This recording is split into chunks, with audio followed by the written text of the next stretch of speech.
So what's happening, people? I am Christian Disciple, aka Anson Phillip, and I was going through certain thoughts, and I said, you know what? Why don't I put this out there? Um, put this out there on social media, on YouTube. Let these thoughts come out because I think this is critical, and I think it's crucial to say, especially. Well, I'm just gonna say what I have to say. That's it. Before we get into that, though, I just want to read a piece of scripture for you guys. You know, scripture boy got to hit you with the scripture. This one is taken from Proverbs. Taken from Proverbs, man. Feel free to join the chat if you want to chop it up with me. This one's going to go pretty late. It may go till 2 o'clock. I may take 2 hours on this one. It might take 2 hours on this one, so we're going to be chopping it up for a minute. And let me just put the link in the chat here. So if you guys want to hop on the video, show your face. I know there's a lot of programs out here where they talk about the state of the fandom. And Sil has that out there. Shout out to Sil Nation and Mike Sutton. Good folks. I'm not mad at Sil, I'm not mad at Mike Sutton or anything like that. But at the same time, I'm going to say what I had to say, my piece on the whole thing.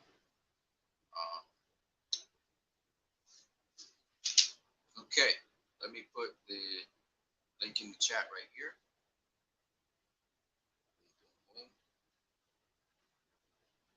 So you guys want to hop in on here and chop up with me live? You can do that. I know somebody will. Just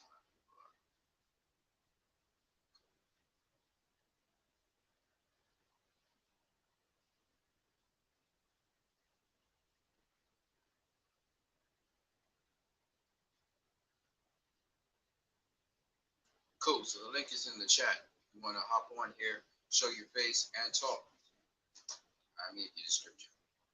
The scripture comes from Proverbs 26. And I'm going to read.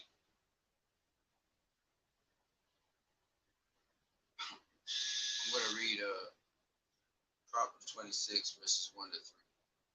All right. I'm going to come back to this continuously. Use this piece of scripture over and over. Honor. Honor doesn't go with fools any more than snow with summer or rain with harvest. Like a fluttering sparrow or a darting swallow, an unfair curse will not land on its intended victim. Guide a horse with a whip, a donkey with a bridle, and a fool with a rod to his back. When arguing with fools, I'm going to verse 4, don't answer their foolish arguments, or you will become as foolish as they are. I'm going to stop right here. I'm going to come back to this. I promise you. I was rehashing some things, thinking about some things at the end of the day. I kind of fell asleep early, so I'm up for a little bit, and then I'll go back to sleep. And I was thinking about the Black Adam stuff, and also I was thinking about Zack Snyder and the relationship that Warner Brothers Discovery or Warner Brothers Period had with him and have with him, if they have anything. And also, how us the fans feel about it. I am of a certain segment of fans in the fandom who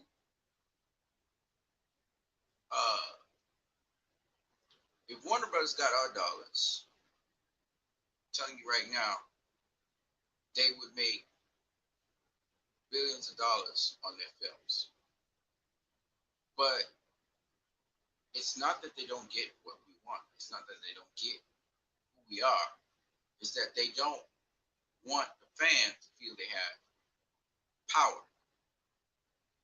For them, it's a power thing. For us, it's an entertainment. It's an edification. And so they're not going to get our dollars on Black Adam.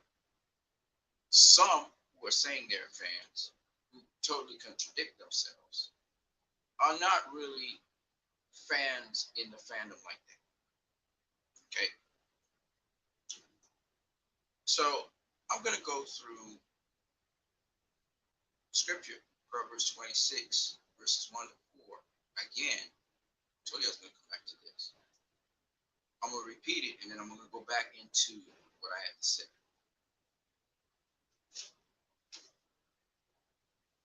Honor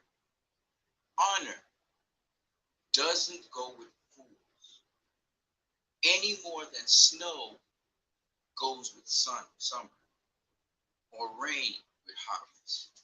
Stop right there.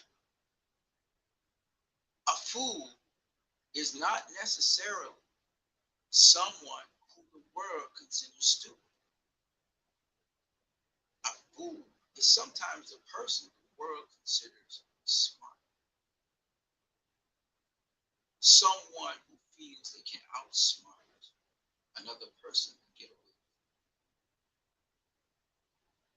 it. Because they haven't thought all the way down the road of the consequences of their actions. Let me go back to Proverbs chapter 26, verse 2. Like a fluttering sparrow or a darting swallow, an unfair curse will not land on its intended victim.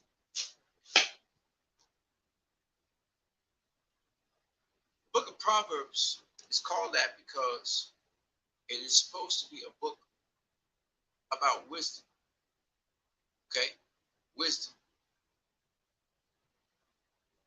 There we go. If you want to jump in on the chat, chop up with me, because I'm going to be here for a little minute saying what I got to say. Slow burn as usual. Jump on the chat. You know, Carson Disciple, aka Anson Phillip, he give me it straight and honestly. He's not really, if he's honestly wrong, well, he's honestly wrong, but he's going to give it straight and give it honestly. So, if you're seeking to deceive people, if you think you're going to one-up them, if you think that you're so smart and you can outsmart them and you think you're profiting and you're doing well doing that, you're fooling yourself and you're a fool. You're a fool and you're foolish. And not because it seems at the moment that you are prospering off of that means that the story is over. Okay. Like I said, I'm going back to this chapter. I'm going to be going back to this repeatedly. Let's talk about money. Warner Brothers, money. They want to make money off their films. They want their films to succeed. But their fans don't feel their films. They're not really interested in the products they're putting of late. Which is why fans don't feel moved and excited enough to go see their films. As a result of this, the former regime said that certain fans are toxic. So they created this narrative that fans who are disinterested in seeing their films are toxic. Instead of trying to understand these fans and what they want, label them and then kick them to the side. They call them the vocal minority. Now, Warner Bros. Didn't just straight up do that. It actually happened from certain people within the fandom who were supposedly of the fandom, who wanted to get some clout and they wanted to get into position. And so in order to do that, they defamed other members of the fandom, some founding members of the fandom, like Fiona Zhang and several others, so they could get their clones, right? They could get close to the star, Zack Snyder. And in so doing, they aided and helped Warner Brothers to create their narrative, which would excise Zack Snyder from their universe, remove him. Now, like I said before, it seemed as if this is working. Zack Snyder's on Rebel Moon, right? He's got Army of the Dead over at Netflix. He's doing his thing. I listened to what's that guy's name? I went and actually looked at it. I usually don't look at it. Film Junkie. I don't usually look at Film Junkie stuff anymore. I don't follow it. But I did. And I wanted to see what that was about. And for the most part, Zack came in, was talking with them, then he had his children to deal with, and he went his way. And what I gained from that conversation was the following. Zack is not right now following, or should I say in the know about what's happening at Warner Brothers Discovery. Doesn't know if Henry Cavill's coming back. Doesn't know anything about the upcoming film Black Adam. He's happy for it, but he doesn't really know the details. What those people on the Drunken Film podcast should have done was ask Zack pointedly, has Warner Brothers discussed with you any future plans for DC? It's a pointed question they should have asked Zack. They didn't ask him. They asked him questions about current DC films, about James Gunn and the Suicide Squad, and some television series where he came in as an animated character, which of course Zack did not follow. They asked Zack about upcoming Black Adam and Henry Cavill being in it. Again, Zack wasn't following that because he's not in the universe. He's not plugged in like that. But it reminded me of something else. It reminded me of what Jay Oliver said. Jay Oliver said, Warner Brothers doesn't want anything to do with Zack because of toxic fans. Come back to the toxic. All right. And again, Proverbs 26. I read. Guide a horse with a whip, a donkey with a bridle, and a fool with a rod to his back. This is the advice we've been given as a fandom or as any individual. The rod. Don't try to argue with a fool. Don't answer their foolish arguments because you'll be foolish as they are. No. Guide them with the rod. I'm not here to be popular and have popular opinion. And whatever you want to do as a fandom, you can do. But I must be able to do what I want to do. What is this rod that they're speaking about? A rod is a switch, something you hit something with. But it's also a measurement. The Restore the SnyderVerse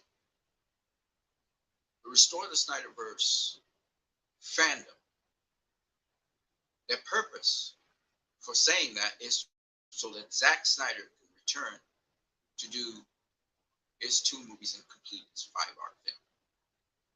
How he sees it. Telling me that a film is in the SnyderVerse timeline or telling me that this film is part of the SnyderVerse means if you're part of the SnyderVerse, there is a branching dichotomy me explain what I mean, because that word may be too big for some minds.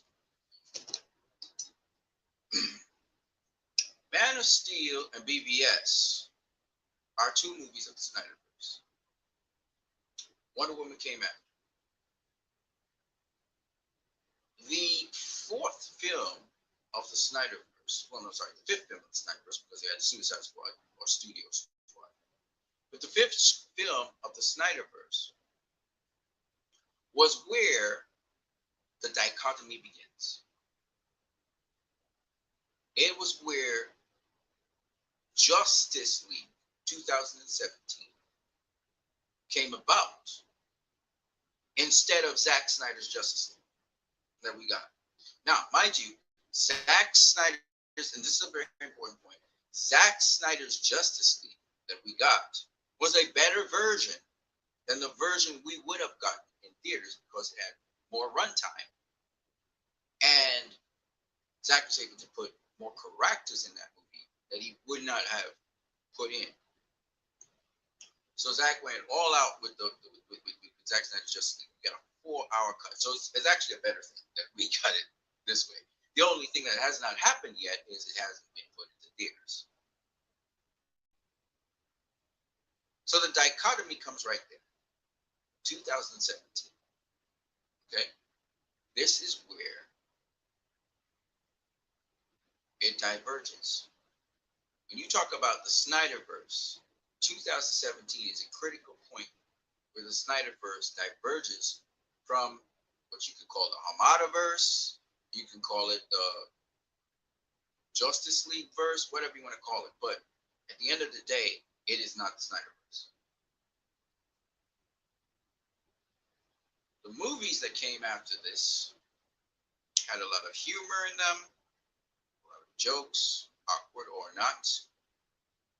The characters were lighter, and they dialed back on a lot of things, including the violence, the grittiness of the movies, etc. I don't have a problem with that. But what I'm saying is, movies at the point of Justice League, which is where the change begun, had been marbleized and Hamadaized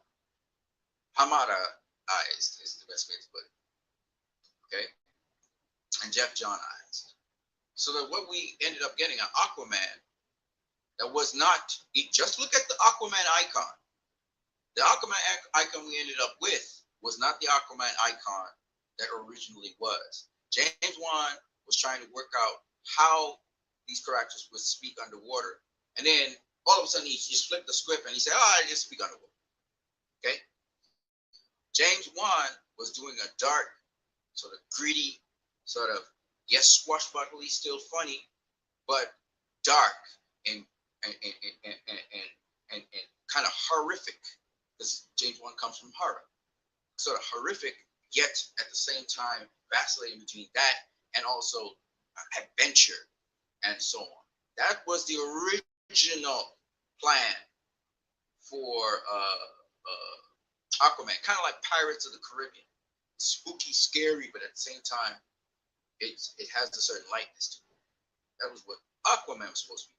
And if you look at the Aquaman in Justice League, you look at the Aquaman in James Wan's Aquaman, they're two different Aquaman. The one in James Wan's Aquaman behaves more like the Aquaman that happened in Justice League 2017. Right?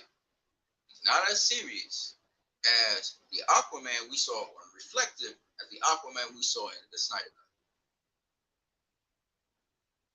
Okay? So we know Jeff Johns had a lot to do with that movie and how divergent it was. Obviously, we heard Jeff Johns brought in the Black Manta character, where James Wan really wanted to focus on Aquaman versus Ocean Master. He wanted to deal more with that and delve more deeply into their characters, relationships, etc.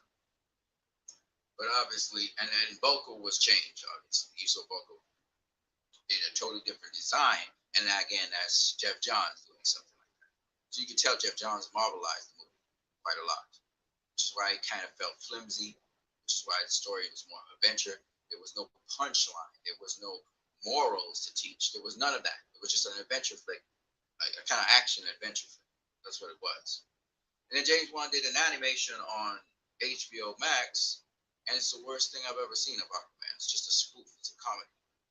And you know, from Zack Snyder taking Aquaman, which people make fun of, making him a badass, to bringing him back to something people make fun of, is so opposite of what Zack Snyder was trying to do. And so it gives you the tone. The tone is different. You follow me? And that's the tone shift. The fans are going to pick that up. Those who not really into that kind of stuff, of which I am one of. Okay?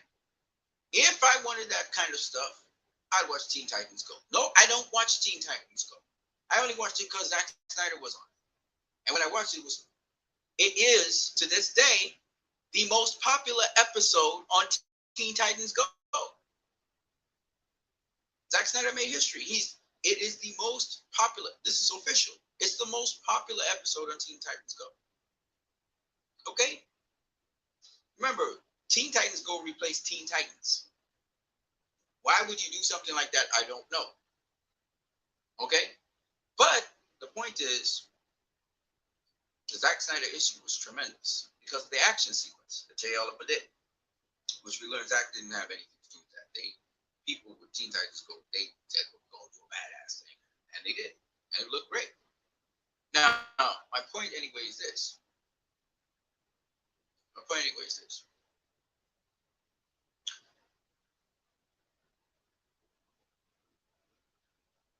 There is a dichotomy that happened in 2017. And I haven't seen any change in that dichotomy. I think the movie Black Adam that's coming out follows that same blueprint. It's going to be a little bit more savage, maybe. It may be a little bit, but again, I expect it to be dialed back. I expect it to be dialed back. I expect it to be more like Indiana Jones, an Indiana Jones kind of movie. So still novelized. And how I know this is because when I saw the concept art for Black Adam, the concept art is so tremendous. And dial back, Jeff Johns down. And I'm thinking that Jeff Johns rebelled against whatever that original plan was. And he wanted to do things in the absolute opposite way. I'm going to give you a couple other examples. Not really on Black Adam only, but I'm just saying. And I always say the unpopular opinion. Again, to this day, I have not watched Aquaman. Right? It was a great box office success, but I didn't watch it. Why? Because I realized it was nothing. It was not. I haven't watched it in its entirety. I haven't watched the entirety. I have an idea what the movie is, but I haven't watched it.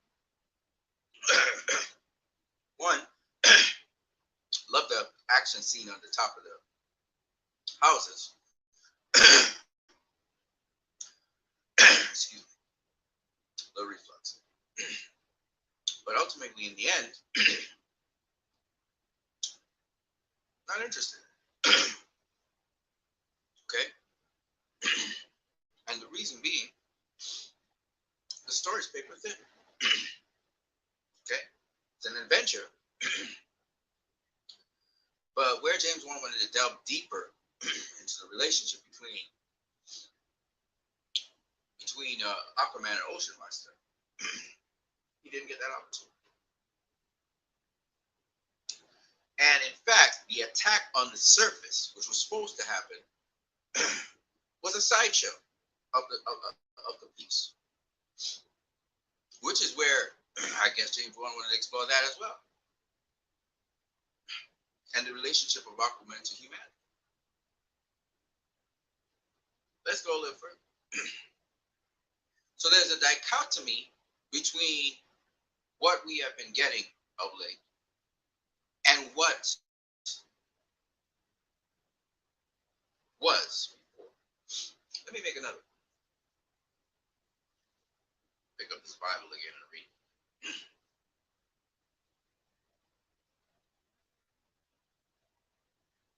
Guide a horse with a whip, a donkey with a bridle, and a fool with a rod to his back. That's what we have to do. We have to guide the fool, who everyone thinks is wise, with a rod to his back. What is that, Rod? Hashtag restore the SnyderVerse. We have to be relentless. We have to continue to be relentless until the SnyderVerse is restored. And it is not, and it won't be restored with Black Adam. So we have to put that rod. The rod is simple. It is a consistent, relentless pursuit of restoring the SnyderVerse. In the process, we create art, we support Rebel Moon, we do all of these things. We show the value of Zack Snyder's movies and the depth of them. And we keep that hashtag going. This is not a time to relax, but a time to put pressure on.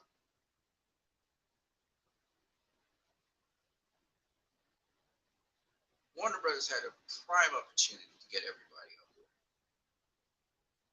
WBD. And the scoopers, they tried to, and even David Zaslav spoke in a way that we were on board with everything he was saying. He seemed to be saying the right things, but actions speak louder than words. Actions speak louder than words. We've been burned before. And what he's saying is more or less true to some degree, but what he means may not be what we initially, or at least I initially thought he was meant. And he's going to lose some of us on the sideline. And if he loses us, the money, the movies are not going to make the money that they're supposed to make. Because I'm going to tell you all this. The so-called SnyderVerse fandom, some people jumped on the SnyderVerse bandwagon, but they don't understand the value of his movies or anything. But anyway, the so-called SnyderVerse fandom is pretty big. It's basically DC fans and some Marvel fans right now. Zack Snyder is huge. But truthfully speaking, the last set of movies, except for Joker, fandom has been divided. But there's the real fandom, which is inside of that fandom. The real fandom is called toxic. And still to this day, they call us toxic. And it's interesting because the real fandom, the real founders, the real people who really fought for Zack Snyder, and some of them in Hollywood, they are very low profile in the fandom right now. Certain people have come to the fore, but for the most part, they're low profile. But they speak, and there are a sizable amount of this so-called bigger Zack Snyder fandom.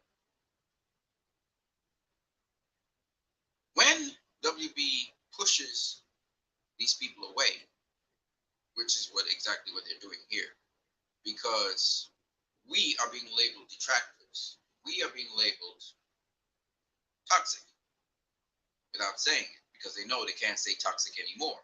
We put a foot down on that one. And it doesn't matter who you are. You could be Jay Oliver, you could be whoever you are. Zack Snyder already said what he had to say about us. So you can't call us toxic. Right? I hear them saying, we hope that certain members of the fandom, we hope that Black Adam fails. No, we don't hope that Black Adam fails. We want Black Adam to succeed. Why would we want it to fail? For what? How does that help anything? We want it to succeed. It's a movie. It's a production of some kind. But I'll say this. Proverbs 26.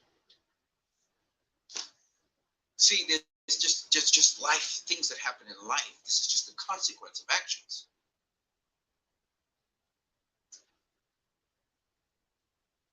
Proverbs 26, verse 2. Like a fluttering sparrow or a darting swallow, an unfair curse will not land on its intended victim. Several regimes have fallen, and we still remain standing. So what I'm saying is, if you think you're outsmarting us, if you think Warner Brothers for a second, or whoever, even the fake fandoms that are trying to support Black Adam, which is okay by them, but they're lying about us to support Black Adam, to try to alienate us and excise us, Zack Snyder and us, out of the DCEU. Guess what? Your curse is not going to go to your intended victim.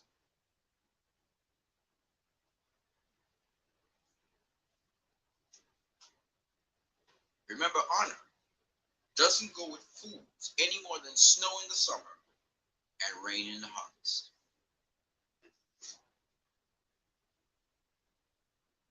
I just say what I say. It's true. So we don't have to hate on Warner Brothers when they're hating on their own self by lying to us. We don't have to hate on Dwayne "The Rock" Johnson. He's doing all that to his own self. I want you guys to hear me because I ain't cutting nothing. I ain't not mincing my words. They talk about the bottom line being dollars, but yet they excise the people who could hype them up and get more dollars than they would get, which is foolish. They think they're smart. They think they can trick us. And some of us are falling for it. And then when we go see the movie, we're going to be disappointed. Or we'll be in a sort of defensive mindset trying to defend the movie when you know very well what you saw and the quality.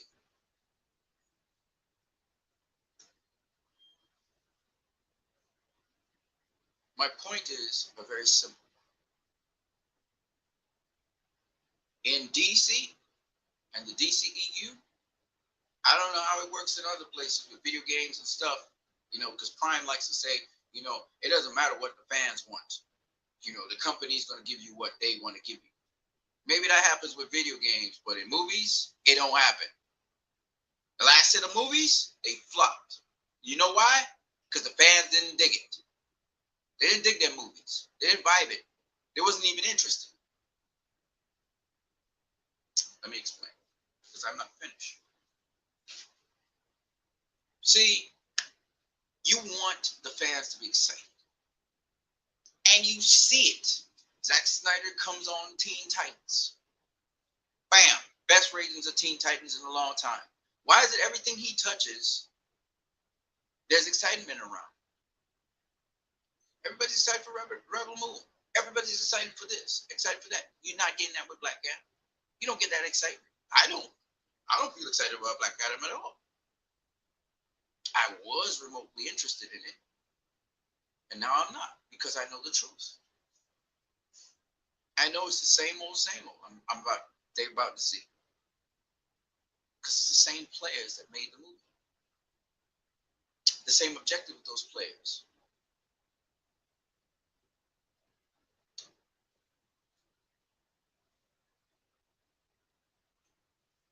So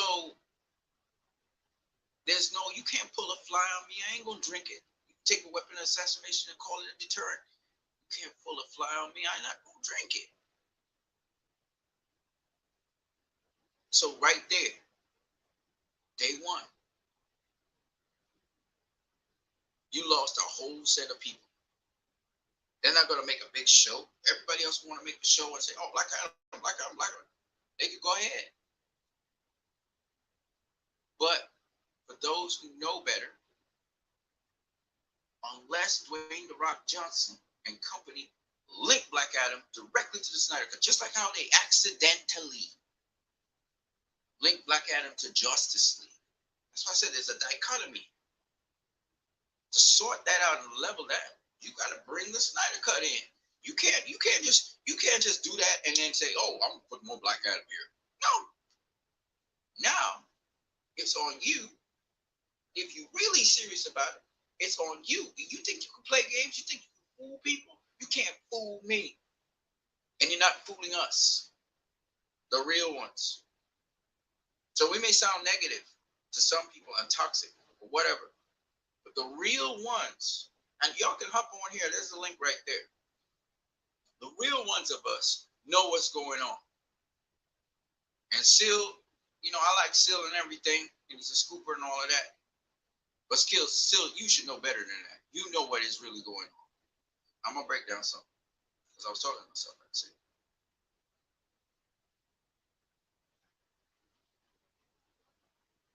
you know how we know that Superman is not from a time frame?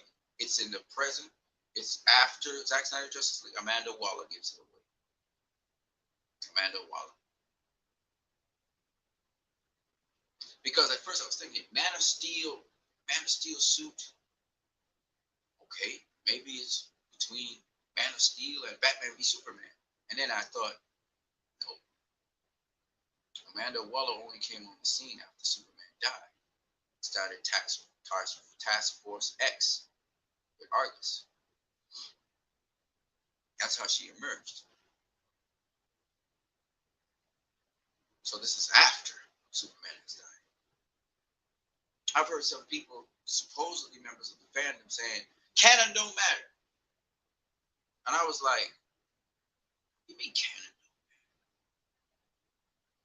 Why call it the SnyderVerse if canon don't matter?" So you tell me Justice League's okay? We can accept that? That's the same. That's the same movie that y'all protested in the video in the TV spot, legacy TV spot of Black Adam. You protested that, but now you turn it back and say, "Oh, it's okay. It don't matter because what we know is every time Superman has appeared in the SnyderVerse, he's worn the blue suit. The blue suit.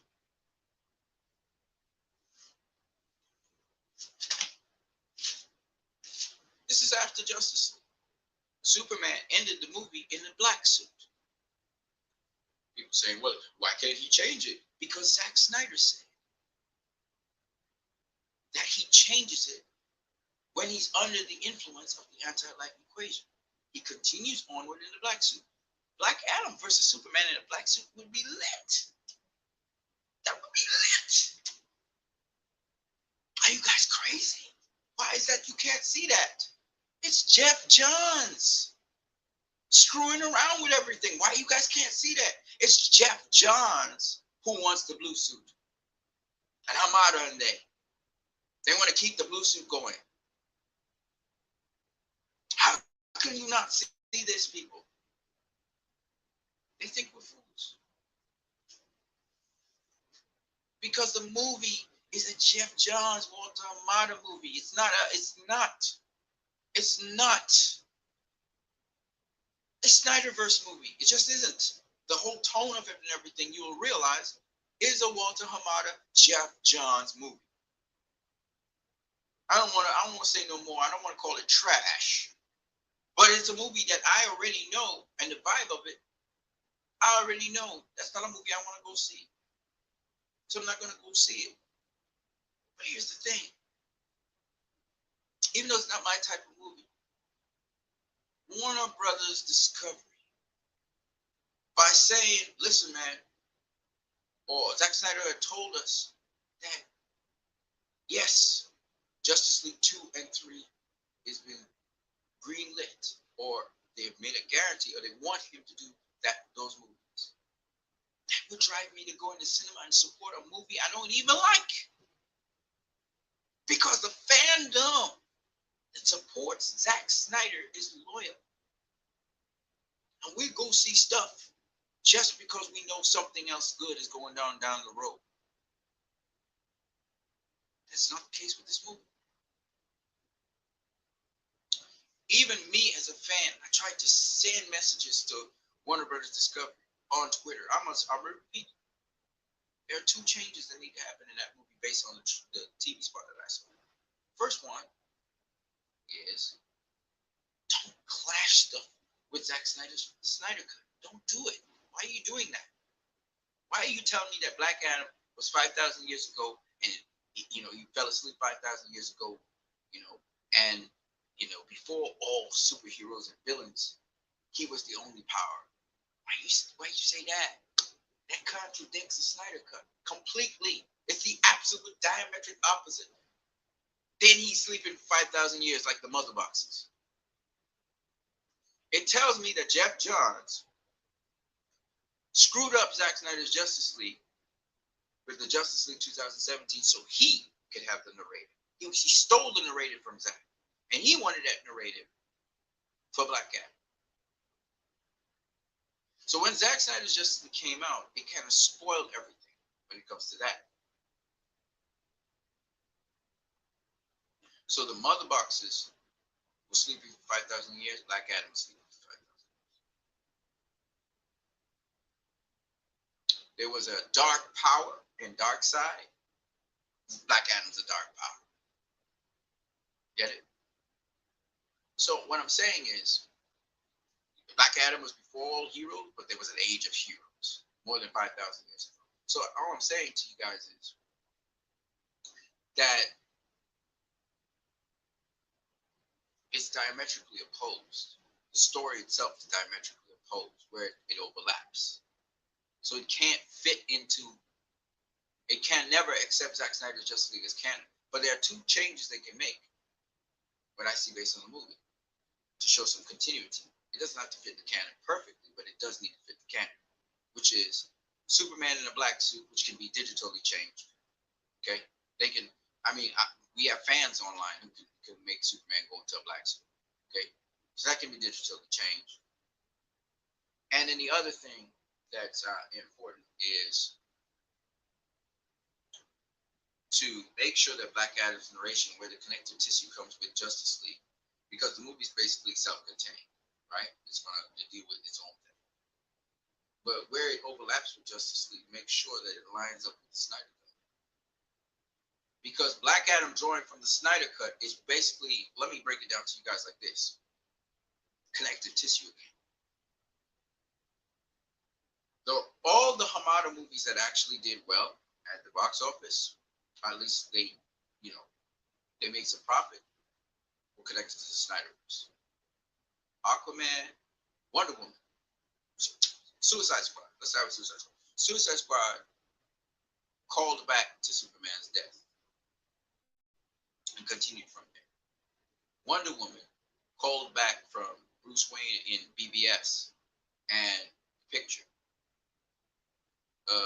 Aquaman called back to the end of Zack Snyder's Justice League, continues from the end of Zack Snyder's Justice League, and very specifically goes to his father, even though there's a lot of things changed there because of Jeff Johns creatively. But again, directors have their own say; they can do whatever they want at the end. And of course, the Snyder fandom was completely behind Aquaman, which is why it broke $1 billion. When you have a unified force, see, if you don't have a unified force going into a movie, it's not going to make the kind of money that it could make. And if Zaslav and they like money, and they wanted to make a lot of money, you want the entire fandom behind it. And the entire fandom, whatever people call it fandom. Okay? You want the entire DC and Marvel and whatever. So, my point is that this movie is more connected to what they've been doing all along. 2017 Justice League is what it has been connected to for the most part. Shazam has tried to connect to more of the Zack Snyder Justice League. Now, why Superman is not in a black suit in first Shazam movie is because Superman and Batman are still alive in that movie, right? They have Superman, Batman toys. So Superman's not going to come in a black suit at the end of Shazam. He's going to come in a blue suit, right? Because Superman's still alive. This Shazam movie happens in BVS, and maybe even a little before BVS, right? So that's what you guys have to understand. The Shazam movie is happening while Superman is alive, even though Shazam has come after Justice League 2017. Right? It's not a movie that's happening after Superman died. Otherwise, Superman wouldn't be able to show up. The headless Superman wouldn't be able to show up in the cafeteria. So Superman's still alive. Okay? It's not. I don't believe Shazam is happening after, because they have the Batman v Superman stuff, right? They don't have the Zack Snyder Justice League stuff, right? So Shazam was set in a time when Superman was still alive. All right, so Shazam is actually quite accurate to uh to the canon, right? And it's the only actually the only movie in the only movie in the Hamadaverse that is true to the canon. This is before, even though Shazam comes after Justice League 2017,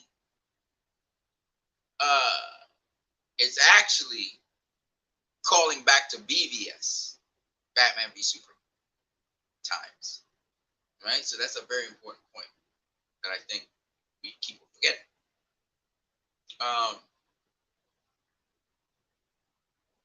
now,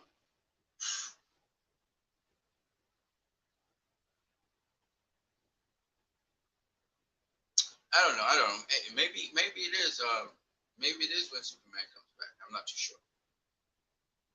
And maybe then yeah, because he's still gonna have the blue suit, right? So it could be. It could be. Yeah. So it could be again. Hamadaverse. Superman shows up with the blue suit at the end of Shazam. So maybe maybe it is after Justice League. It's probably after. Yeah. Now I think about it. So anyway, the point is, Superman comes in with the blue suit. So that's again Hamadaverse. So if you come in with the blue suit, you ain't coming in with the black suit post Zack Snyder's Justice League, then you can't say that Snyder Cut is canon. You just can't, because Superman doesn't go to the blue suit until he turns evil. And let's say that that's discounted, meaning when Flash runs back into time, things change a bit. He's still going to go into the blue suit, as a beacon of hope, probably a little later when he's actually fighting Darkseid, right? So there is a possibility that Superman could show up with the blue suit, but I sincerely believe not with Shazam, because we haven't had Zack Snyder's Justice League Part 2 and 3. That hasn't happened yet, so we can't.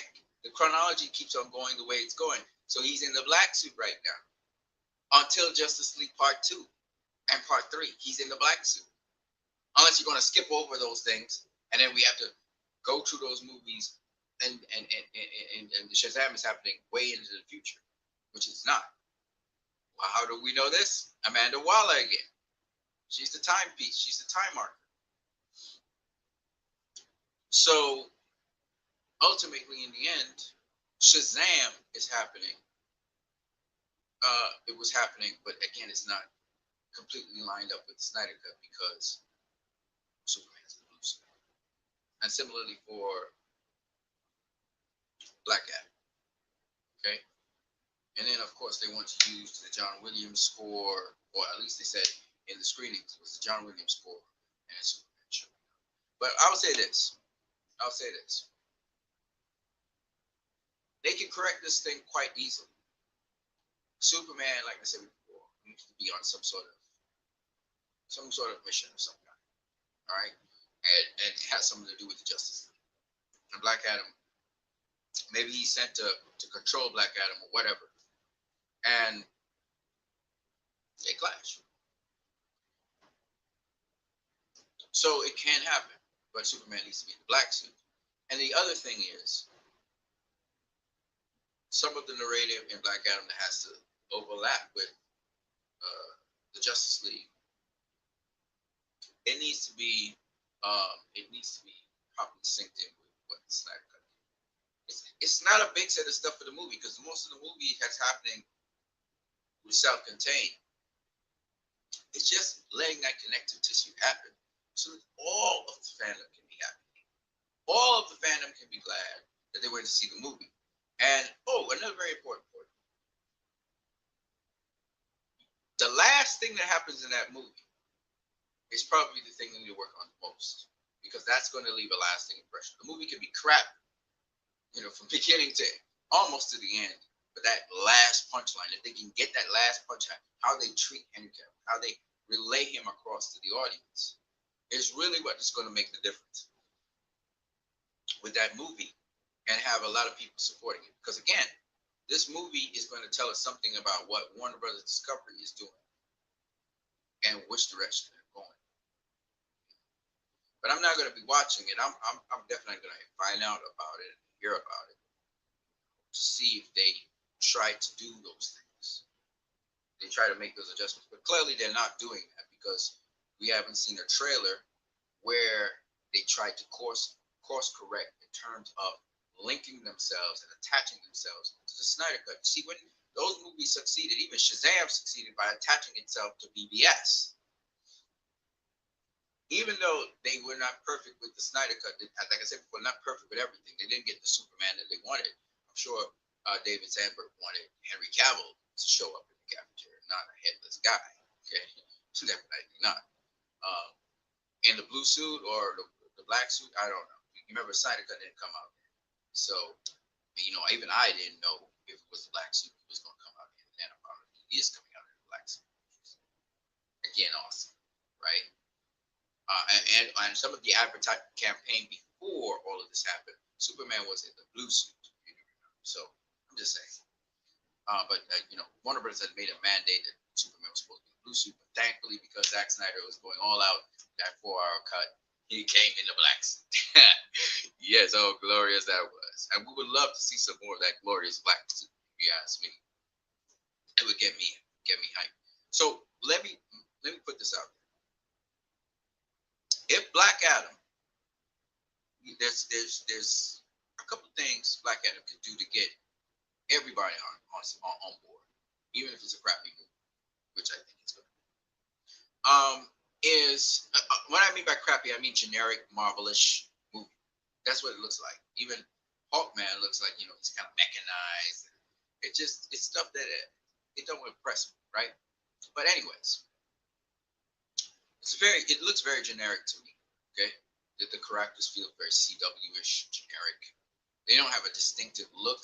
They have a kind of generic look, kind of superhero look. Even how they conduct themselves is very generic to me. But it is what it is. I'm not very impressed. I'm not very inspired. I'm not very excited about it. But even so, because some DC fans, they're just hungry to see something DC in live action. So that's what's happening. It's selling out.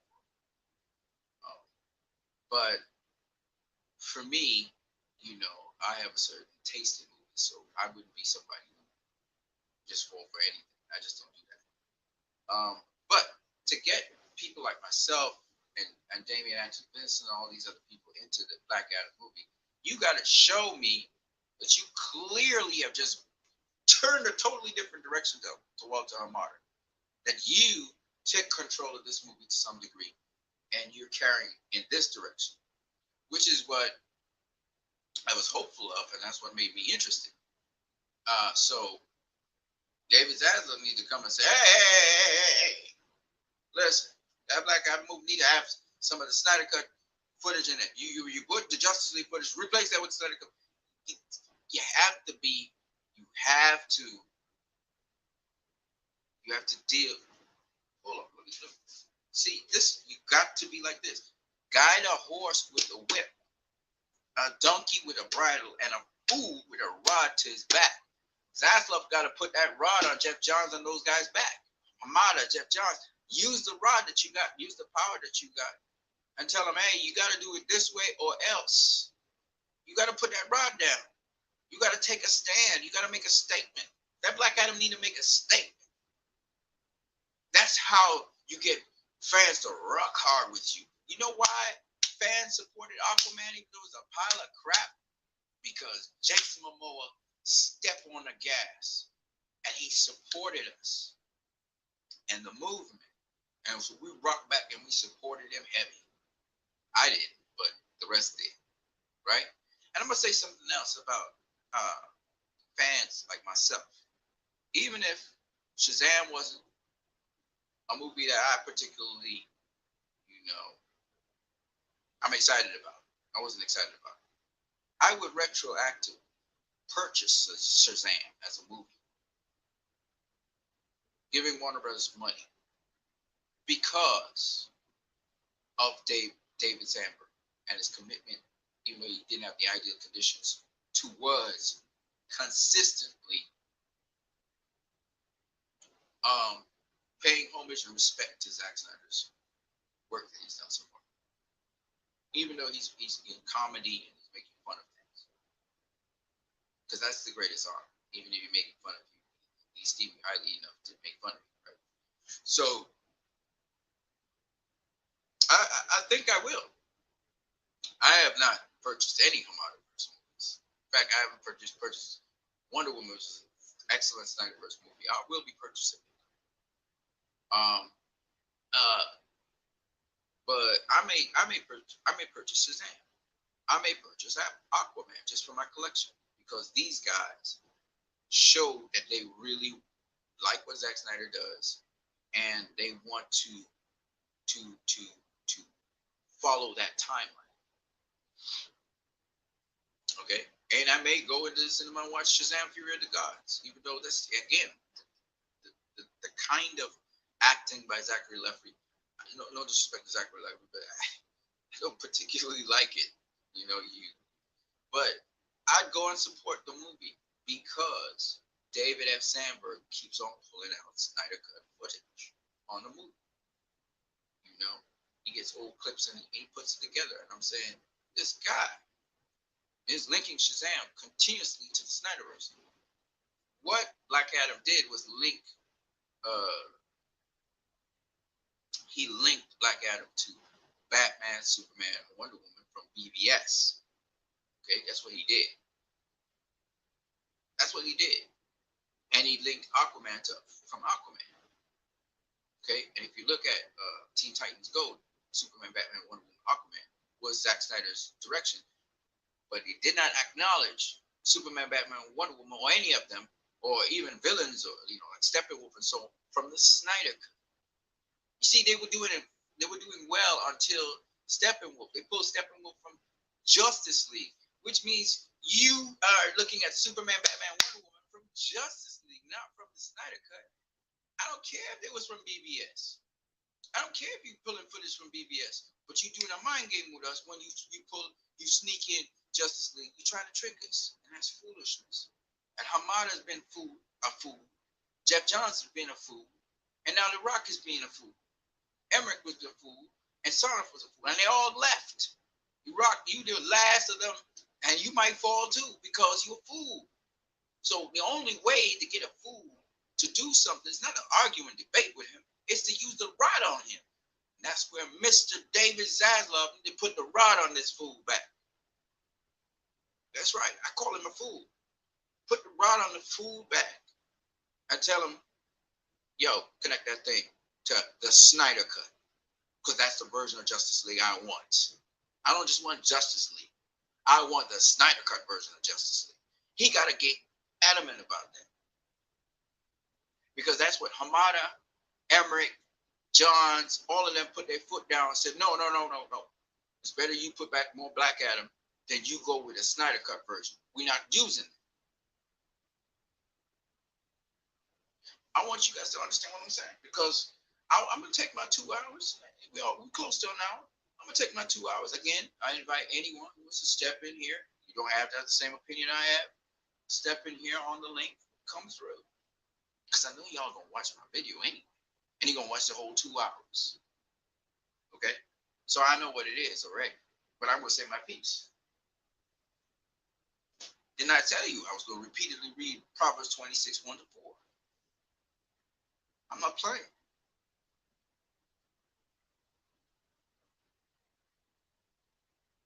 See, there's no honor in this. Trying to trick a fandom into supporting you and then calling them toxic or calling them enemies or whatever afterwards. And just because you got a guy who's a scooper who you're giving information to your underlings or whatever, doesn't mean that we go with everything the scooper says. I love Seal. I love Mikey Sutton. I love them. They're cool. But I don't have to go with everything they say. I have a brain, and I can think for myself. And I understand from deductive reasoning and putting things together what this film is. And it's the same old, same old. They're going to try and clean it up and make it look more professional and stuff, but it's the same old, same old.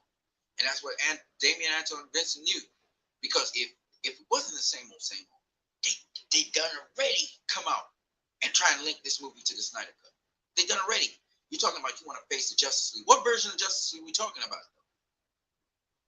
What version of Justice League do you want to talk about? And why didn't you have the Justice League in that first movie?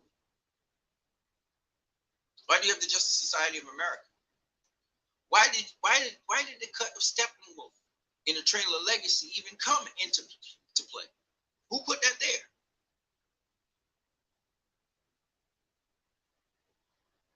So at the end of the day, I gotta talk the truth. I'm not here to be toxic. I'm not here to say boycott Warner Bros. I don't need to say that. I already know some people are not going to be watching this movie, and it's a good chunk of them. They're not interested in it. They feel the same way I feel, and that demographic is significant. It's significant, ladies and gentlemen. I'm not hoping and praying that Black Adam flop. I want it to succeed. I do. Which is why I'm saying what I'm saying right now, and I keep on sending the warning. And I'm gonna keep on sending the warning to Warner Bros. Because I want to see them do well. I want to see this new, fresh regime do well. I hope I'm wrong. I hope they do the changes. I hope I see a black suit Superman. I hope this Hans Zimmer's theme plays in the background. I hope that the movie itself is good and it can stand on its 2 feet. And not with this awkward stupidness that they put it in with Adam Smasher, oops. What are you talking about, oops? What, does he think it's a comedy or something? Black Adam is rated PG. That should be rated R. Should be rated R. Why they dial it back like that? Oh, the kiddies will have to go into the cinema and stuff. That's what we got that with Marvel. You don't have to do that. Okay, Deadpool was rated R. We've got a lot of rated R movies.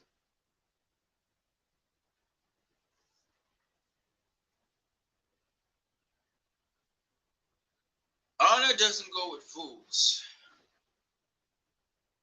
any more than snow with summer or rain with harvest. There's no honor in trying to trick people. There's no honor in deceiving people. There's no honor. Come straight out and say if it is aligned with the Snyder Cut, if the Snyder Cut is canon. Don't lie to us. If your movie doesn't show that, don't lie to us. Make adjustments to your movie to align it with canon. It doesn't take much. Make sure that the end of your movie is very memorable. Don't give us cringy ass Superman with stupid lines. And please do not give us some stupid reason for why Superman even had to change his outfit. Don't give us corny nonsense. Don't give us that. We can get that with Marvel. We don't want that. That's why we're here with DC. But if not, no problem. I'll go like Netflix. I'll watch Rebel Moon. I'll watch stuff on Netflix. I'll just subscribe to Netflix and forget y'all.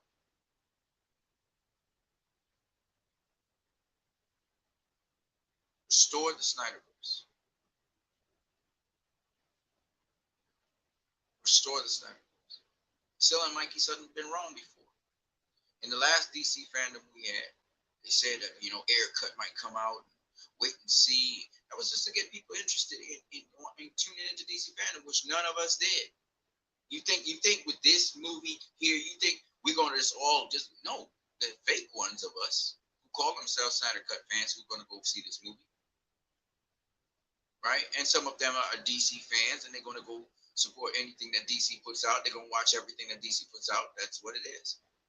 But at the end of the day, the fandom knows when you're BSing them, when it's straight up what it is. The fandom, you can't fool them. They'll see through your nonsense. And I already know that from Twitter. So why not just simply give them what they want? Kevin Feige gives his fans, the Marvel fans, what they want. They happy with it. That's why they did so well. The fans, with their excitement, kept on talking about it. and praising it. And the brand just kept on getting bigger and bigger. And then the general audience, what y'all call the casuals or whatever, they started going on board and they started echoing what the fans said. Because the power of the fandom, there's nothing like it, man. They'll buy all your merchandise. They'll go to your Comic Cons. They're the ones that are excited to see things in your Comic Con, and they're the ones that ring. Ah! They're the ones. It's the fans that keep superhero movies going. It's the fans. And they can't put a dollar sign on them. So anybody trying to circumvent that, oh, it's great marketing, but all right, cool. Just remember, video games is different to movies. A video game, you buy it and you can play it. A movie, you have to go to the cinema to see it. This ain't no video games. So if you have an attitude where gone were the days when companies could, sort of lord it over fans and get them whatever they want to get them because the fans couldn't really do much of anything. They felt they didn't have no choice. People are not stupid like that. They're very savvy today. And they have many, many options out there. So if DC ain't giving me nothing, I'll just go to Netflix and check out what Netflix has.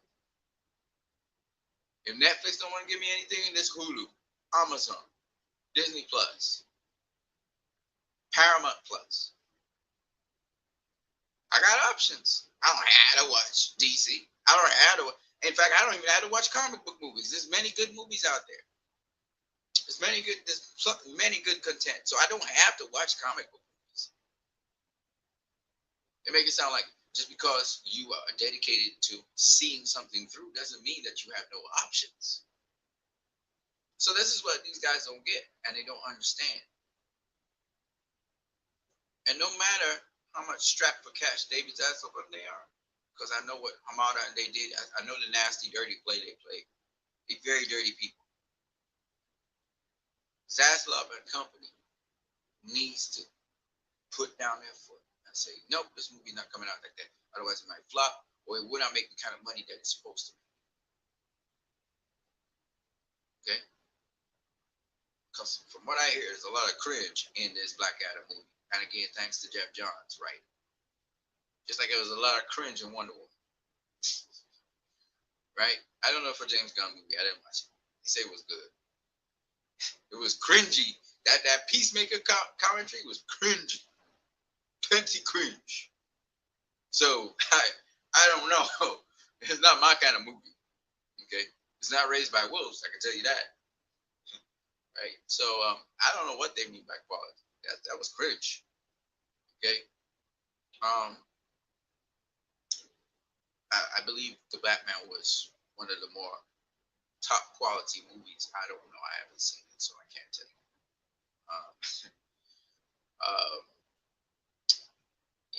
But Joker was great. Todd Phillips' Joker movie was great, innovative, different, stimulates your mind.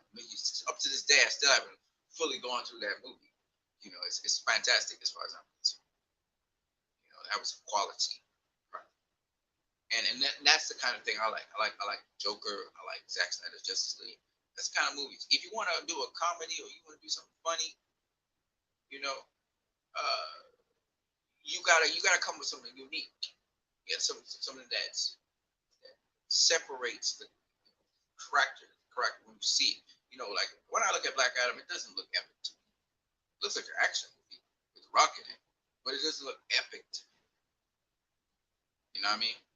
So the epicness of the movie is still kind of, this guy's smashing each other around and thing. I mean, Shazam is cheaper looking than Black Adam, but it ain't epic.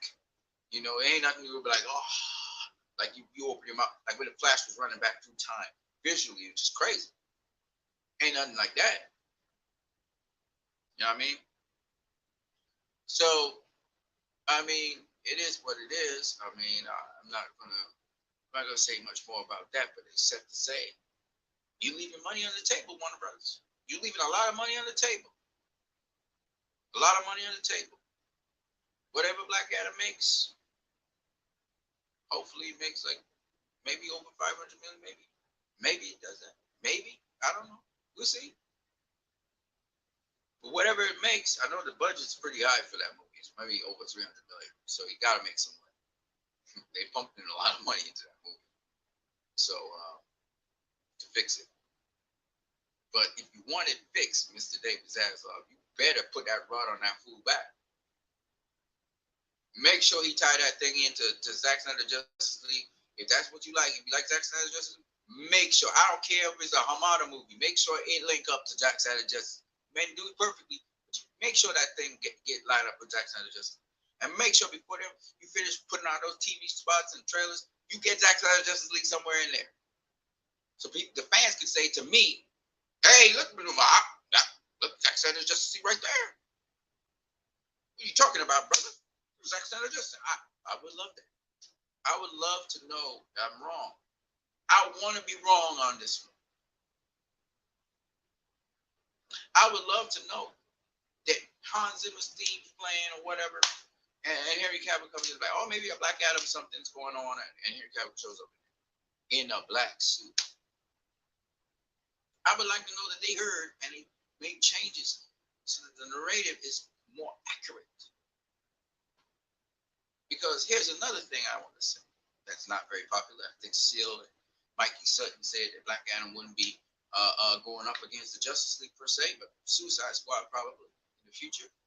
But I want to say this: I would love to see Black Adam in Suicide Squad, in Justice League 2 as a player. But of course, it depends on how people perceive him in the Black Adam movie, right? It depends on how they perceive him. Dwayne The Rock Johnson likes to be focused on Dwayne The Rock Johnson, right? But that would be nice. I would love, yeah, of course, I would love to see Black Adam up in, Zack Snyder's Justice League 2 and 3, whatever. If we have a Zack Snyder's Justice League 2 and 3, because from what I'm seeing, the way how Zack Snyder's behaving, it sounds like Warner Bros. Didn't even contact him. We don't even know if he was contacted at any point in time by anyone. So I don't know. But what I do know is this. I do know that if you want to get all the fans on board, all of them, even the ones that say, that's a Hamada burger, I don't want to see that Hamada burger. I'm going to wait till, you want to get them on board and actually get them interested. Link that Black Adam to Zack Snyder's Justice in the trailers. And then in the movie, don't lie to us. Make sure it's linked also in the movie. And you'd be surprised how many of us would change our minds and would be on board. And now you can make the optimum amount of money for your movie and make back the money you put out and set yourself on the right course. But will they do it? I don't know. I hope they do. I really do.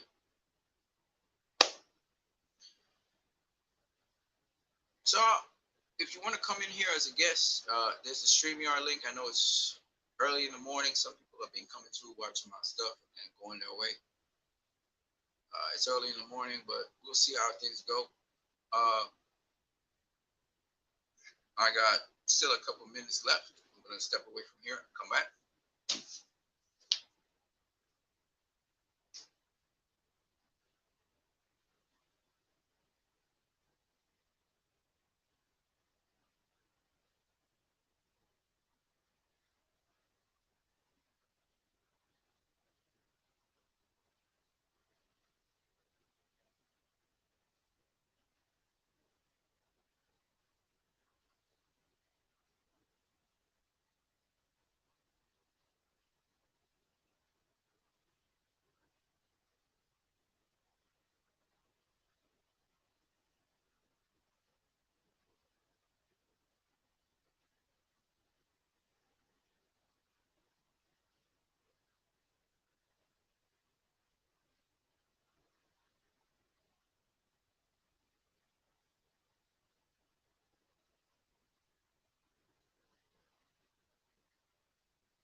So yes, we're talking about you can't have the SnyderVerse without Zack Snyder. And from what I'm seeing,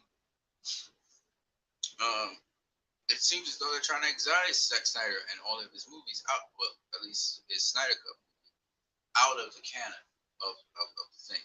You can't say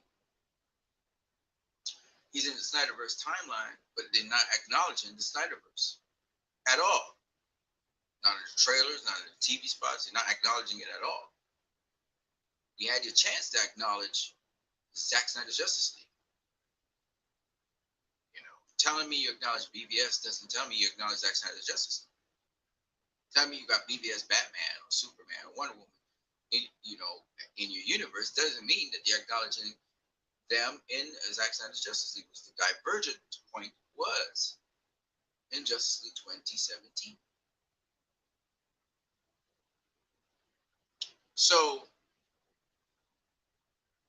I'm just saying. I'm just saying. Somebody need to take a rod and straighten out that fool back. Gotta straighten out that back. A guy might have a bent back like this, fool, because he's bearing away from the right way. You gotta take the rod and straighten him out. Might have to hit him with the rod, in other words, and he's gonna straighten up, right? So if you're slumping over and you tap a guy with a rod on his back, pop, pop, pop, pop, you're gonna straighten up, right? Straighten that muscle, right? Okay. Straighten up and fly, right? They say. So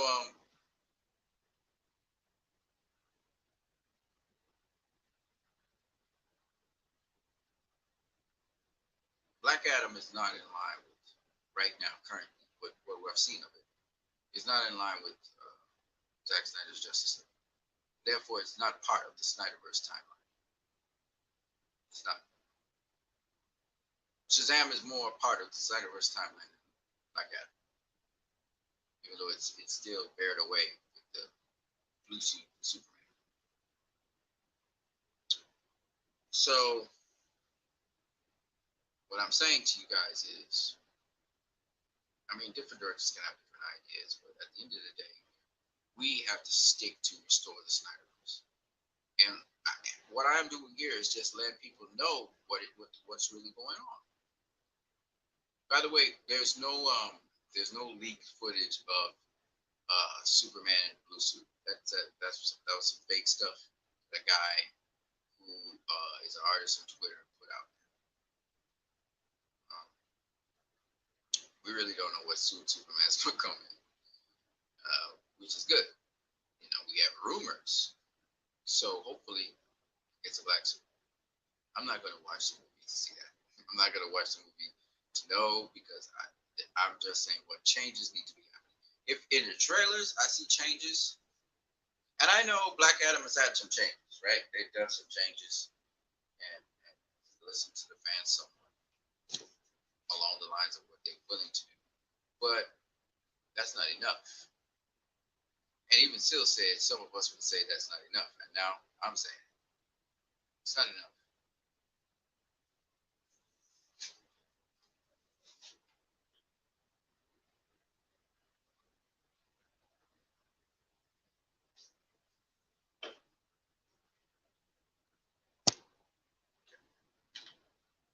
It's not enough.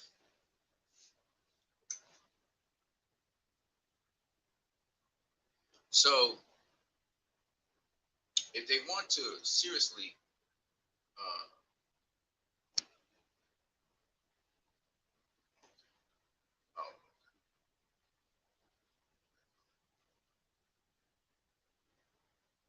all right. So if they seriously want to look at this movie and actually allow it to make the optimum amount of money it possibly can, so they can make their money back, because they put out a lot of money on this movie, then you need to listen to all the fans and make changes. And you can make it last minute before the movie comes out. You can make those changes. It's enough time to tweak it.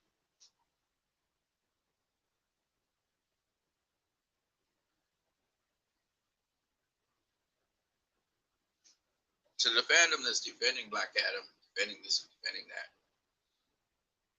Hey man, that's your prerogative.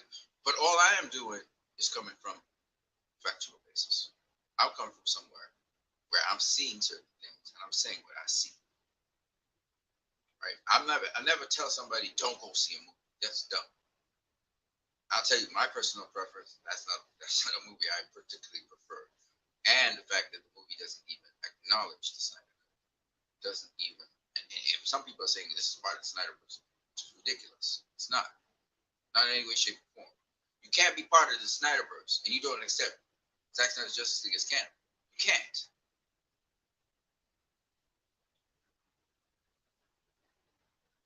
So basically, what I'm saying is we see through what WBD and The Rock and they're doing. Okay, I don't hate WBD, but because they were trying to get this movie sold. But at the end of the day, if you didn't contact Zack Snyder about coming back to DC, and if from all looks and appearances you're going to put out something that does not follow his Snyder Cut, it follows Justice League 2017, then by all means you're just using his name, but you don't intend to work with him. That's the message we're going to get. And this is your first impression. So appearances are going to be will count. So as much as that's up cancel Batgirl and all these things and the movements that they made before Supergirl and stuff and Batman, Superman, Wonder Woman, that's cool. But who's Batman, Superman, Wonder Woman is what the question we as fans are saying. Is it the Justice League 2017 version of Batman, Superman, Wonder Woman? Or is it the Snyder Cut version of Batman, Superman? And this is very important. It's good that the actors are getting work and they're coming back for jobs and they're doing their thing. But it's bad if it's going to be something where we're dealing with the continuation of something that does not work. And we know that now. And no matter how much hoopla ha and explosions and even violence that you try to do in these movies, it's still going to be something that comes from a place fans they're not excited about. You got a director that fans are naturally excited about. He has an inbuilt fan base. Almost everything he does, his ratings go up in the sky because of this fan base. You're not taking advantage of this situation. That's poor business. It's poor business. Dude's fire hot right now. One of the hottest names in Hollywood. You're not taking advantage of that. Because of what? Because of jealousy? Because of, oh, he mustn't succeed in Hollywood? Really? Really? Oh, we don't like his movies and rubbish like that? Come on, man.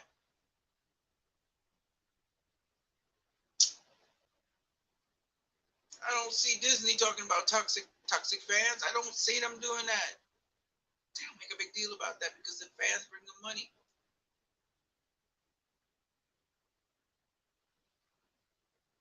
In fact, they try to please their fans as much as they can. Why is it that with Warner Brothers, they're always thinking that they're so smart when they're stupid? Again, let's go back to here. Because I'm just using the scripture. I'm just using scripture here.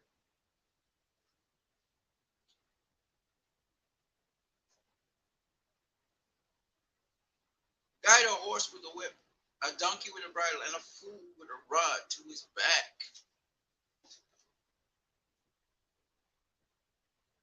You don't have time to argue with a fool. You have time to take action and make sure the fool fall in line. You can't get away with certain things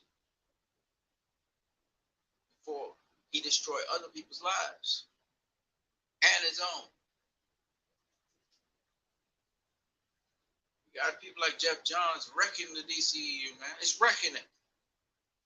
This dude cannot do nothing with movies. What is he doing with any sort of title or name thing with a movie? Why is this guy not flushed out of these Warner Brothers? Why is he not gone like Tommy Everett? Why is he somehow come back like a sickness, like a cancer? Why is he still around? writing scripts for people.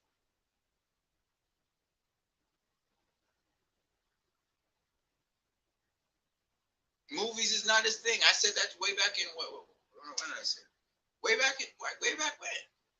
He flopped Green Lantern. Green Lantern. Oh, it's so true to the comics. It looks so comic book accurate. It flopped. How many times do you have to see that with this dude?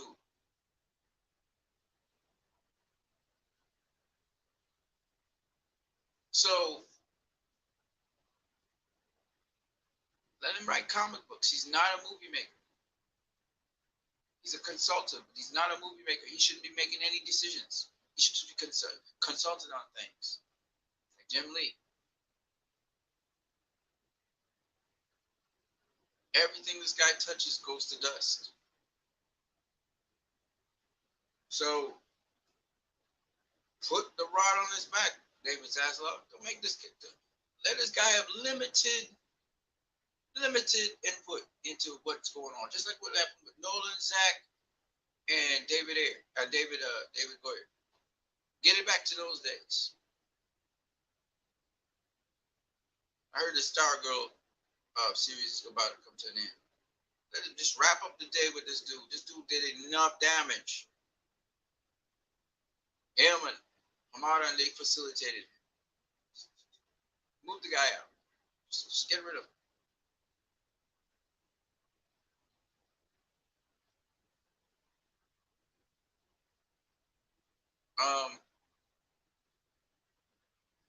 People making creative decisions. It's just is what it is.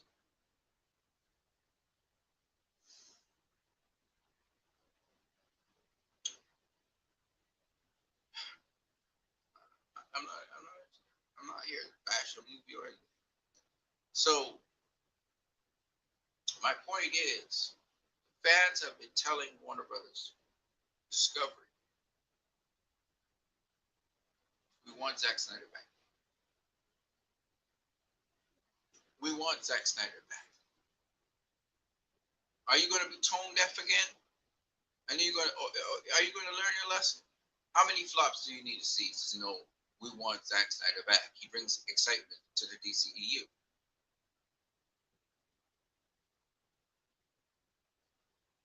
The reason the Snyder Cut even came to be is because of the fans.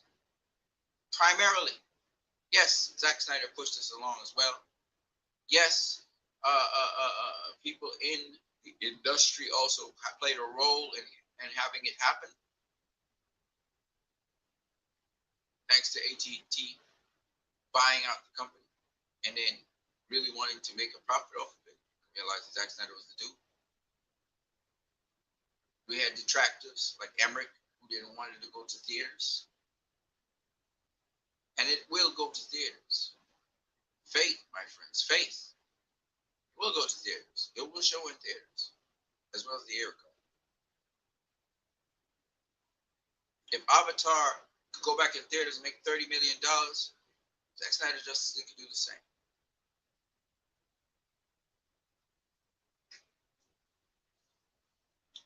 So, at the end of the day,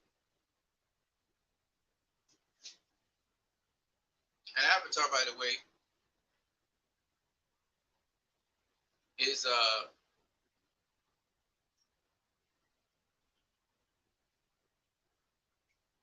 13-year-old movie. Made $30 million.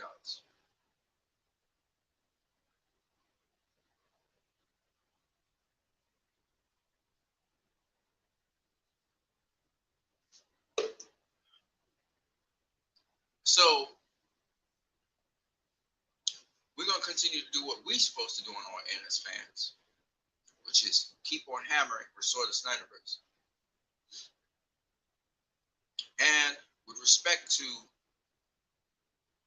the studio or to the people in power and charge in Warner Brothers Discovery, they should put pressure on The Rock and as well as on Mada and all the other people associated with creative decisions to make sure that Black Adam acknowledges the Snyder cut and the SnyderVerse. Zack Snyder, so particularly Snyder, make sure they line up with it. And then you're going to get all of us on board. We're going to have no more excuses. Even if the movie is dog crap, even if it's crappiest movie ever,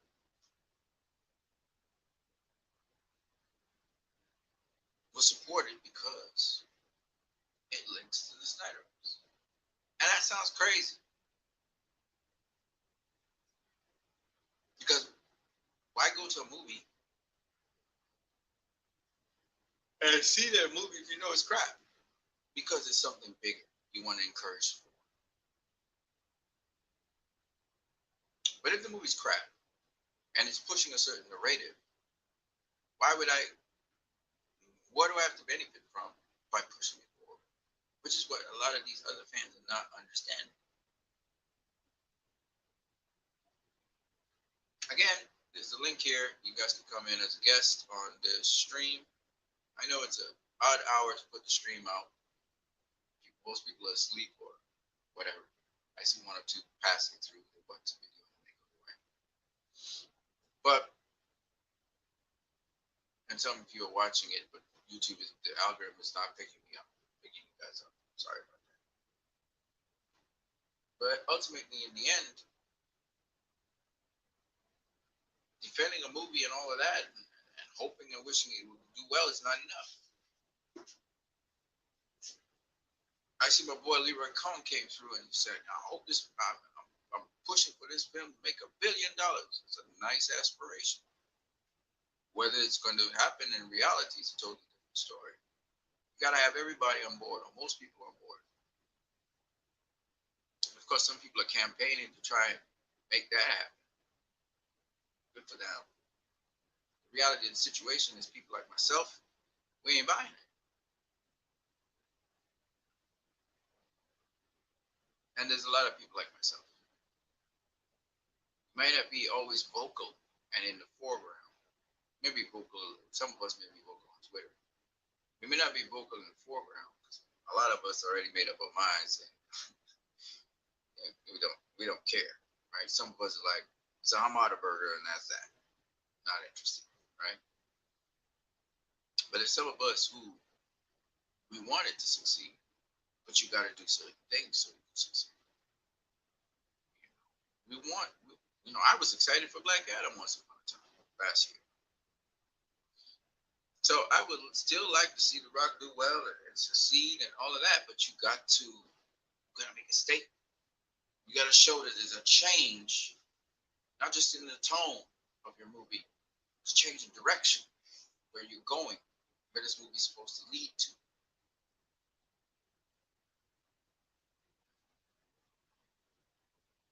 And that's what we're not getting. So it is what it is. It's gonna go down how it goes down. There's nothing I can do about it. I'm hoping that they would listen to the fans and what they've been saying. They tried to show that they listened to certain narratives of the fans. Because when the fans unanimously pan their stuff, they immediately make changes. And maybe that's what needs to happen again here. I don't know if the fans will do that. Whatever next TV spot or trailer they do, maybe you need to universally pan it or universally say, where's the Snyder Cut footage? Where's the links to the Snyder? Y'all need to really interrogate them. Like I said, put the rod on their back. Right? Some of them are giving them a pass and they're trying to let them, no, you don't do that. Now you put the pedal to the metal. You keep on bombarding Warner Brothers, just like what you did with it the last time where he was asking for the Snyder Cut all over the place. You need to do that again. You need to do that campaign again. Everything that Warner Brothers puts out, Snyder Cut. Everywhere they look. Snyder Cut. Is Snyder Cut canon? Restore the SnyderVerse. When are we going to have a Zack Snyder Justice League 2 and 3? Is it greenlit? You have to bombard them. Got to let them know so that they have no option. Flood them out. Let them know. Now is the time to put the pressure on them. Because it says, I'm putting it again to you. See, a lot of people don't understand. Phantom did a lot. It says here, guide a horse with a whip A donkey with a bridle and a fool with a rod to his back. You gotta let him know the measurement. How far are you willing to go? You gotta put a rod to their back. Bombard them. Let them know what you want. Pound down the gates of hell in the face of Armageddon. Do not compromise. You got to stand for something or you'll fall for anything.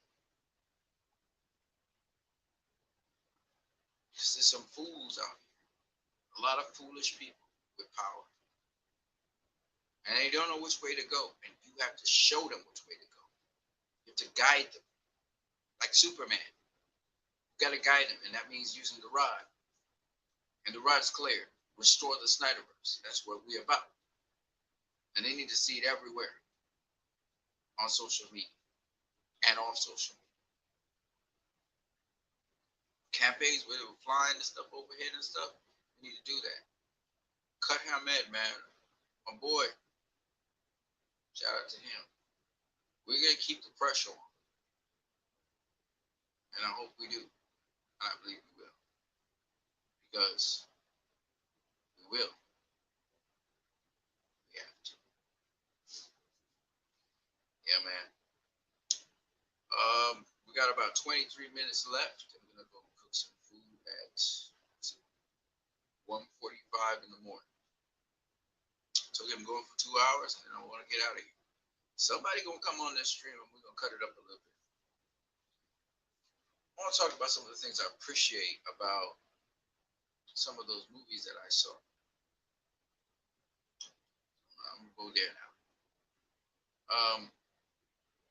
In terms of Zack Snyder's Justice League, in terms of so somebody may ask me, well, what's the movies that how do you rank these movies? BBS, Zack Snyder's Justice League, and Man of Steel. Most people would say BBS is the best movie, their favorite movie. I won't say that because the energy in that movie is pretty heavy. It's a pretty heavy movie. So that my mood is always, I try to be inspirational, motivational. So my favorite movie in all of the three movies is not BBS, even though I really truly appreciate BBS. It's a lot of meat. My favorite part is actually Zack Snyder's Justice League. That's my favorite. I watched it quite a lot. It's the longest of them, but it's the best of them because we see the resolution of what was the problem in BBS, and so that's why I love it the most. And it's very, very uplifting. It's very inspirational. It's very much Superman-like in that respect. But there's, of course, a horrific future there that Cyborg saw and Bruce Wayne saw as well. And so it's not over. It's not, you're not out of the problems yet. And it's the same thing what's happening in the fandom. We're still not out of problems yet. Darkseid is still coming. You know what I mean? And things can happen. So this is the way how the story kind of unfolds, and it kind of unfolds with life with it as well. I just find that just fun and interesting to talk about with you guys. Yeah. So as you can see, there's the link in the StreamYard. Now we're looking for somebody to come through and let's just chop it up.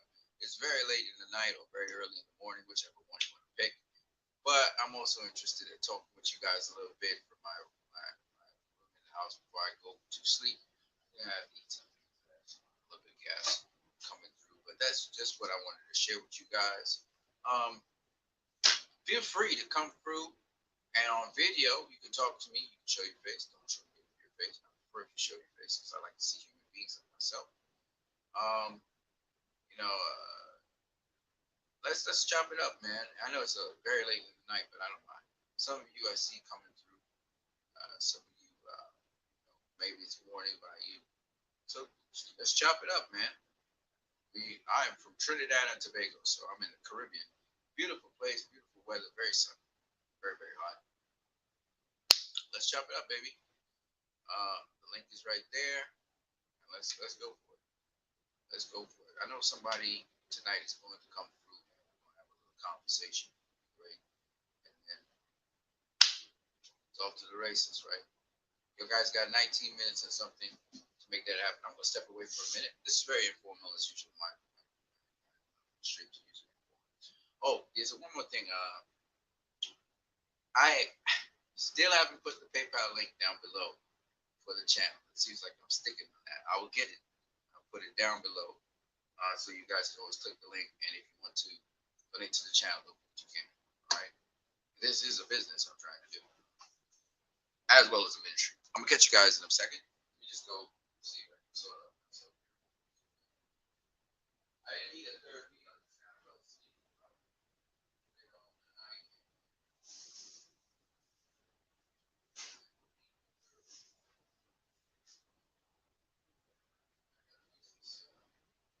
Light indication. I don't know if you guys can hear me. That's the only problem. I don't know what my audio is like. What you guys can do is give me some feedback into my audio. If you guys can hear me and you can hear me clearly, I'll play back the thing. In time. If I, if my audio is good.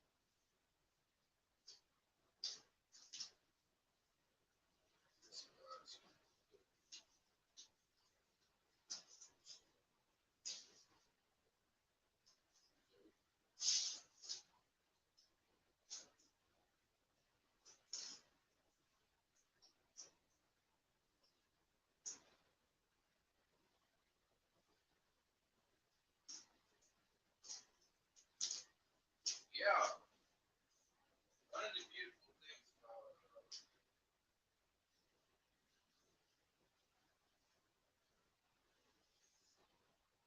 one of the beautiful things about Zack Snyder's Justice League, which I really liked, was the the sort of growth from the beginning of the movie to the end. You know, the situation looked hopeless. You know, the situation looked hopeless from the beginning of the movie because Bruce Wayne was trying to recruit these people, became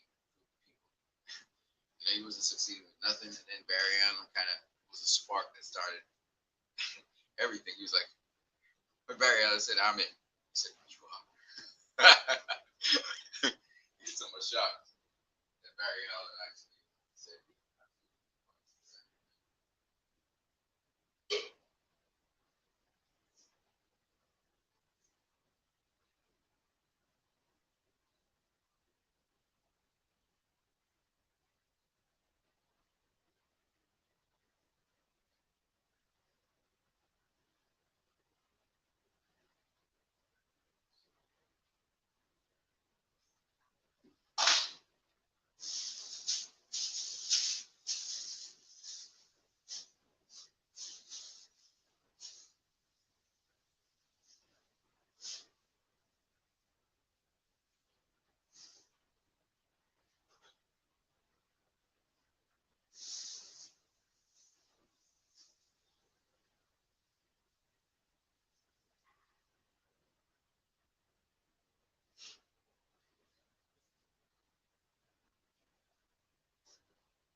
Yes, sir.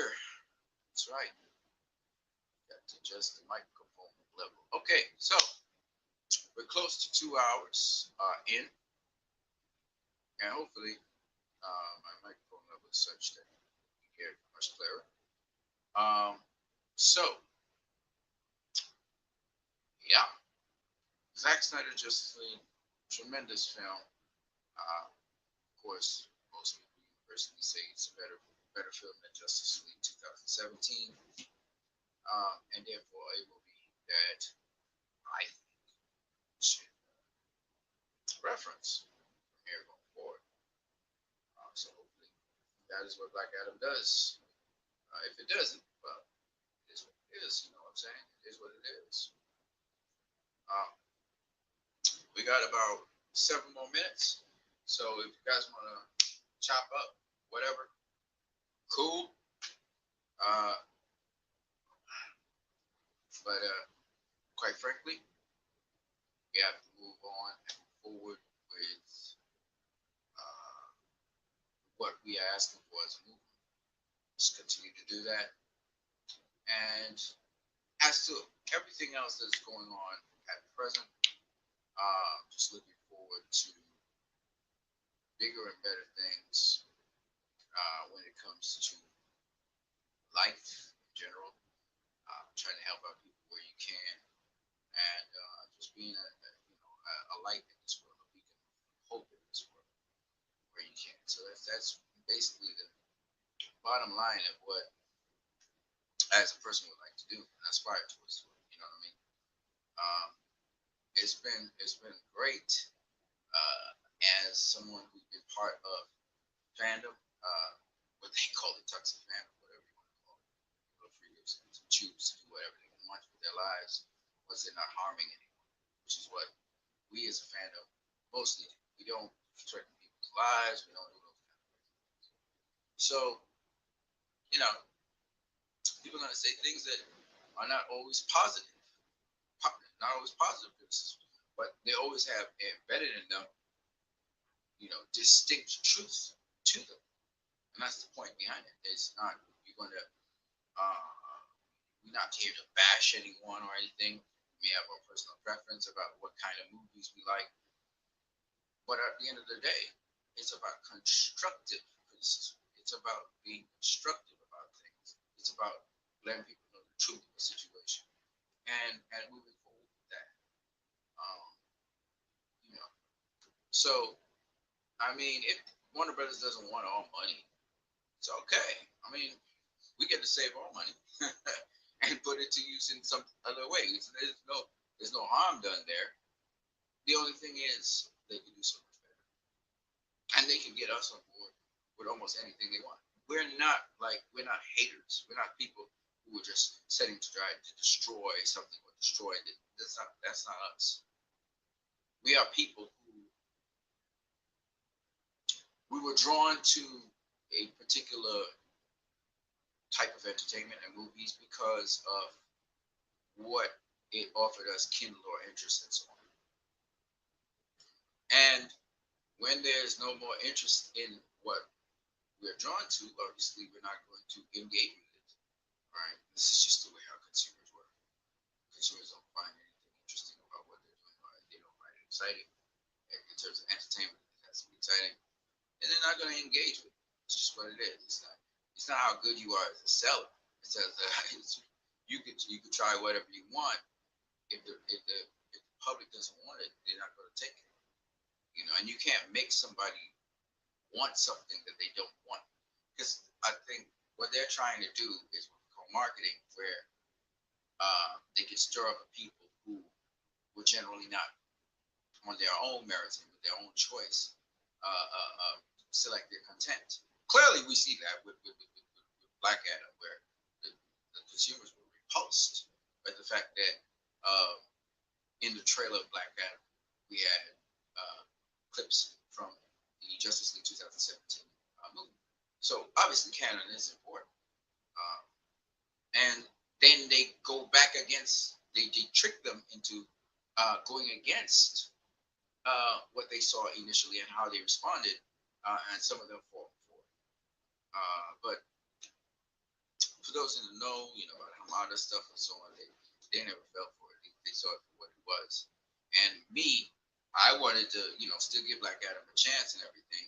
I was, piecing the pieces together, and I realized, okay, this is what it is, and what they're trying to present it to us as is not exactly what it is. It's smoke and mirrors.